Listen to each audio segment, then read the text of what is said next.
love talking about the brain. It is super complicated and brilliant and amazing. So we're actually going to use a metaphor to help us understand how our brain works. Because before we can talk about how trauma impacts the brain, we have to understand how a healthy brain works. So here, we're going to have a picture of your brain. And on top of that brain, I want you to see a house. And because you're really smart, your brain is very rich and it has 3 stories. So we're going to talk about each of these stories. On the bottom story, in your downstairs brain, this is where we have what's called your limbic system.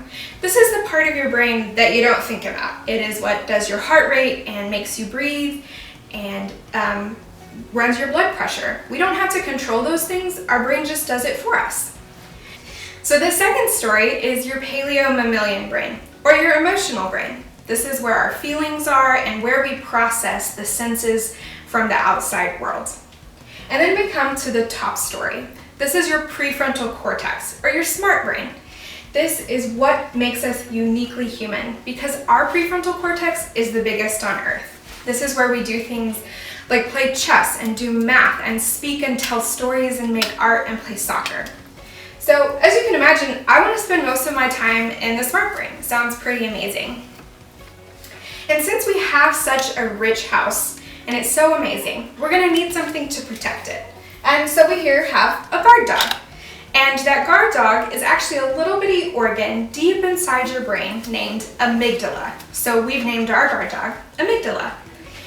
So he is always on guard, looking out for both things that would cause you both physical and emotional pain.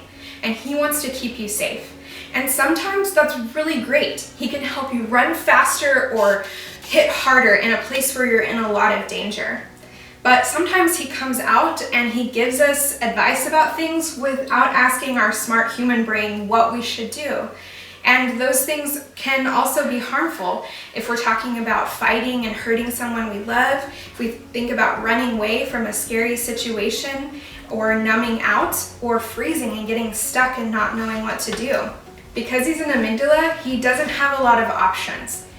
So today I want you to kind of think about the different areas of your brain, and as you consider what your amygdala is likely to do when he's scared, I want you to see if that's happening right now because of the stress of our situation. Are you responding with more sarcasm? Are you numbing out and playing on social media more than usual? Those things are fine. We just need to be aware that maybe our amygdala is running the show and we want to move back to our smart brain and have that run.